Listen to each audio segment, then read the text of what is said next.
I had always believed that betrayal was something that happened to other people, neighbors, friends, characters in movies. Never me, never us. My husband, Daniel, was my world. We had been married for 5 years, and after struggling with fertility treatments and heartbreak, I was finally carrying our miracle baby. That pregnancy was not just a child, it was hope, healing, and proof that love conquers storms. But one ordinary afternoon, I walked into his office and saw something that shattered my entire reality. Daniel's jacket was on the back of his chair, his tie loosened. And leaning over his desk was a woman, her red lips pressed against the man I had trusted with my whole heart. The world spun around me. My hand instinctively went to my swollen belly, as though shielding my child from the sight of his father's betrayal. Daniel, my voice cracked, trembling between fury and disbelief. They both froze. The woman turned, smirking, as though she had been waiting for this very moment. She wasn't ashamed. No, she was smug. "Oh, so this is the wife," she said, her tone laced with venom. I wanted Daniel to deny it, to shake his head, to run to me and explain it all away. But he didn't move. His silence was an admission heavier than any words. Tears blurred my vision as my chest heaved with rage. "You disgust me," I whispered, my voice trembling. "Both of you." I turned to leave, my heart shattering with every step, when suddenly, before I could even process it, the mistress stormed forward. In a flash of cruelty, she lifted her foot and kicked my belly. The impact stole the air from my lungs. Pain ripped through me as I crumpled to the floor, clutching my stomach, my entire being consumed by fear for the tiny life inside me. "You don't deserve him," she spat, her voice echoing in the office like a death sentence. Daniel finally moved, rushing to her, not me. Not the wife carrying his child, but the mistress who had just assaulted me. My soul fractured. Through the haze of pain and tears, I realized something powerful: I was alone in this fight. And if my baby and I were going to survive, not just this moment, but the life ahead, I had to stand up.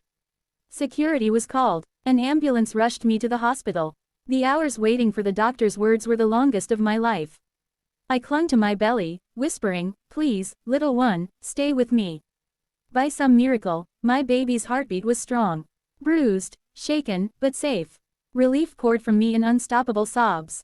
But with that relief came clarity. This was the end of my marriage. The police arrived at the hospital to take my statement. I told them everything, from walking in on the affair to the assault.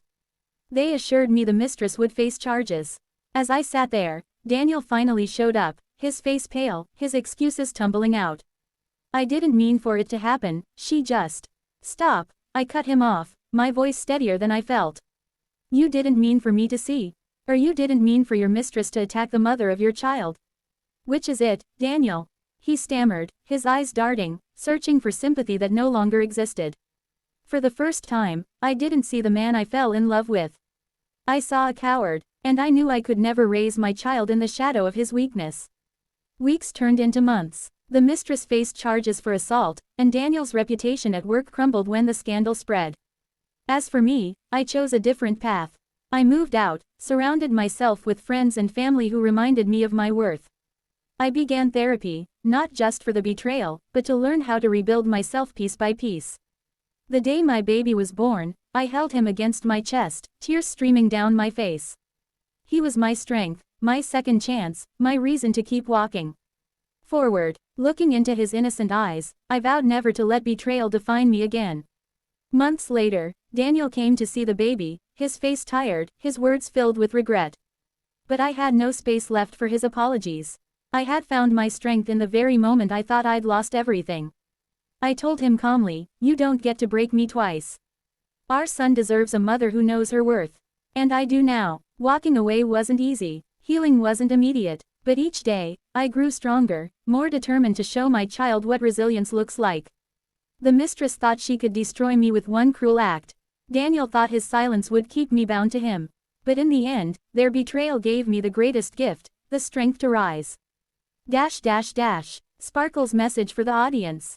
No matter how deep the betrayal, no matter how heavy the pain, you are stronger than you think. Sometimes life breaks us, not to destroy us, but to show us what we're truly capable of.